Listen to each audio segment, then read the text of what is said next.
Hello everyone, Pastor Coates. I want to welcome you back once again to another Money Talk lesson, and we're currently almost finished, but we're wrapping up the series, The DNA of the Seed. All through this series, we've been talking about different seeds that are produced from different harvests, and we've learned that the harvest is always of the same DNA as the seed that you sow.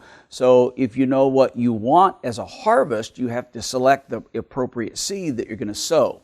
So today is a very simple one, but I think very powerful and very practical. It's a very important seed, and this is this thought. Presentation is the seed for acceptance. Presentation is the seed for acceptance. So if you want to be accepted in any environment, if you want to have a standing, you'll be welcomed, have participation, especially lasting influence, that requires that you first of all gain acceptance. Acceptance is not a right, it's a privilege. You can't just say, well, it's my right to have acceptance in this environment. I demand you people accept me. I mean, you could try that at the White House. I'm an American citizen. I demand a right to see the president. You would not be welcomed because the presentation, the way you present yourself, the way you go through the protocol is the seed for acceptance.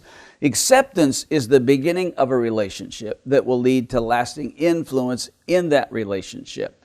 Acceptance is often, I believe, granted merely on the basis of the way we present ourselves, the way we carry ourselves, the preparation that we make before we begin to speak or before we begin to present ourselves, often determines acceptance or rejection. And I know we can have an attitude, we can say, well, they can just take me or leave me. If they don't want me, then that's their loss. Well, we can say, take me or leave me, and they will.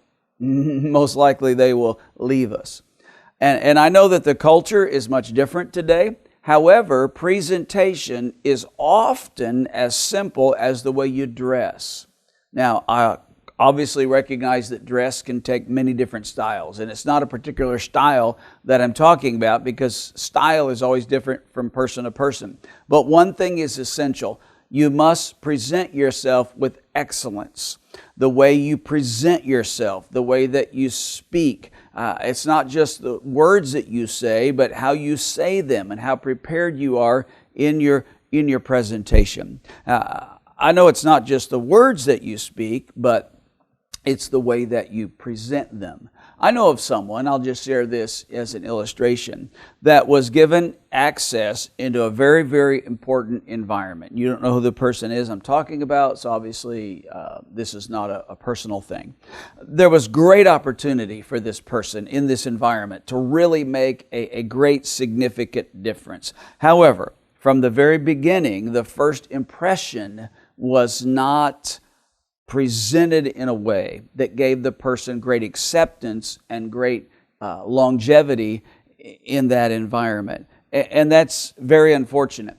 After the first presentation has gotten things off on the wrong foot, it's pretty difficult. It's probably impossible to change that. We can try to improve it. We can try to make adjustments, but it just really is true. We don't like it, but it's a fact. It's impossible to overcome a first impression. Now, let me give you a Bible reference on this. This is from the book of Daniel. Concerning Daniel in the book of Genesis. Chapter 41, verse 14 says, Then Pharaoh sent, and he called Joseph, and they quickly brought him out of the pit. Now, here's what it says. And when he had shaved himself and changed his clothes, he came in before Pharaoh. Now, Daniel obviously knew who he was. We've talked about identity. He was a Hebrew, and he knew who he was, and his identity was not in question. But wearing a beard was often a Hebrew custom. There's also that he was in the pit, and his appearance was probably unkept. Daniel was willing to sacrifice his personal preferences as a Hebrew to gain acceptance as an audience with Pharaoh, the king of Babylon. He wanted to have lasting influence. And Babylonians, for whatever reason, they hated beards. It was a cultural thing. So presentation is the seed for acceptance. Again, not just what you say, but how you say it, the attitude that you use in presenting yourself, If you ever go into any aggressive environment and have the attitude that you're going to fix everyone else in the room, you'll probably not be given the right hand of fellowship. You'll be given the left foot of ejection out of that room. So presentation is the seed for acceptance in an environment where, as a leader, you want to make a difference.